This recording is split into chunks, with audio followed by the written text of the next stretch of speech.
ఈరోజు ఆర్డీఓ ఆఫీసులో ఆదోనిలో బైపాస్ బాధితులు చాలా మంది బైపాస్ రావడం వల్ల మా ఆస్తులు నష్టపోయినాం, మా ఇళ్ల మీద నుంచి బైపాస్ పోతా ఉంది, లేదా మా స్థలాలు పోగొట్టుకుంటా ఉన్నాం అనే బాధతో చాలా కాలం నుంచి పోరాడుతున్నారు.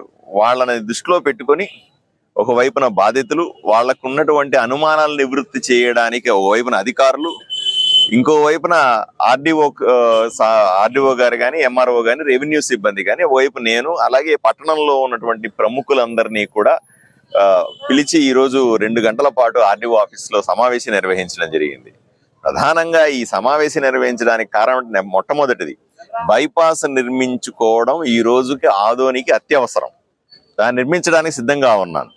రెండవది, నిర్మించే బైపాస్ ని వేసే సందర్భంలో ఊర్లో ఉన్న ఏ వ్యక్తి కూడా, ఒక్క వ్యక్తి కూడా నేను నష్టపోయినాను అని బాధపడకూడదు అనే ఒకే ఒక ఉద్దేశంతో బాధితులందరినీ పిలిపించి ఈరోజు ఊర్లో ఉన్న పెద్దవాళ్ళందరూ కూడా, ఓవైపు లాయర్లు అయితేనే, వివిధ పార్టీలకు సంబంధించిన వ్యక్తులందరూ వచ్చి ఇక్కడ కూర్చొని వాళ్ళ బాధను విన్న తర్వాత చాలా చర్చ జరిగింది. అలైన్మెంట్ మార్పులు, వాటి గురించి. దీంట్లో సుమారుగా 7.5 కిలోమీటర్లు బైపాస్ రోడ్లో 130 కోట్ల రూపాయలు ఎవరైతే బాధితులకు అందరికీ కూడా ఇవ్వాలనుకున్నాం, 76 కోట్ల రూపాయలు రోడ్డు వేయడానికి ఉపయోగపడే డబ్బులు అనుకున్నాం. ఈ మొత్తం కూడా కేంద్ర ప్రభుత్వం ఆల్రెడీ శాంక్షన్ చేసింది మనకి. సో వీటిని వెంటనే పూర్తి చేయాల్సిన అవసరం ఉంది. అందువల్లే బాధితులందరినీ కూడా ఓదార్చాం, వాళ్ళు చెప్పిన కష్టాలన్నీ కూడా విన్నాం, వాళ్ళ వైపు నేను నిలబడ్డాం. తప్పనిసరిగా సుమారుగా ఒక 100 మంది ఈరోజు వచ్చినారు. 100 మంది వస్తే వాళ్ళు మేము సూటిగా అడిగినాం, అయ్యా డెఫినెట్ గా ఇంతకుముందు గత ప్రభుత్వంలో తప్పులు జరిగిన మాట వాస్తవమే.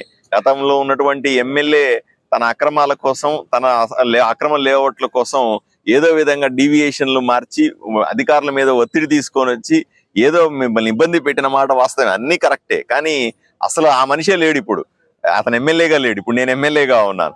ఎవరైతే తప్పులు చేసినాడో, ఎవరైతే రియల్ ఎస్టేట్ వ్యాపారం చేసినాడో, ఎవడైతే దీని ద్వారా అత్యధికంగా లబ్ధి పొందాలనుకున్నాడో ఆ మనిషి ఇక్కడ లేడు.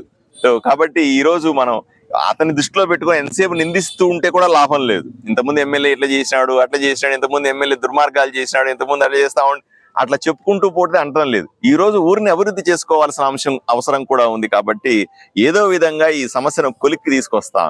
ఇదే సందర్భంలో ఓ ప్రతిపాదన కూడా సబ్ కలెక్టర్ గారు చేశారు.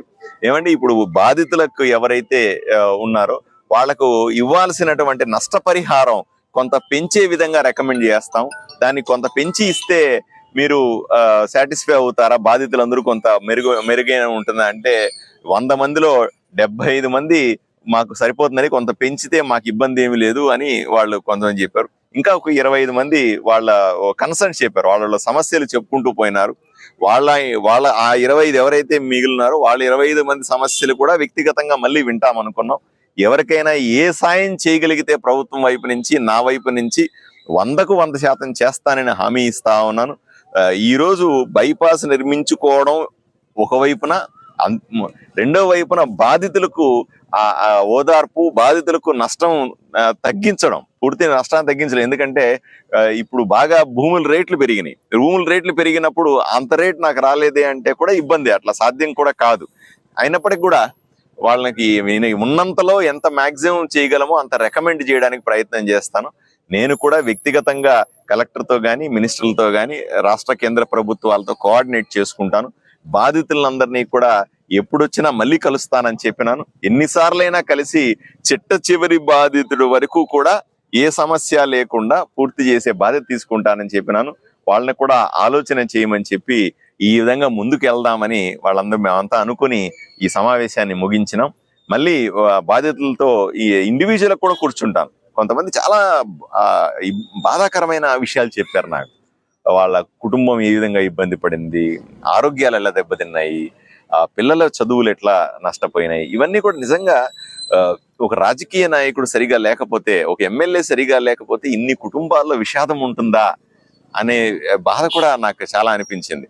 బట్ ఏదేమైనా సరే ఇప్పటి జరిగిన దాన్నే తలుచుకుంటూ ఆ ఎమ్మెల్యే ఇలా చేసినాడు, ఆ ఎమ్మెల్యే దుర్మార్గాలు అలా చెప్పుకుంటూ ఉంటే కూడా టైం సరిపోదు.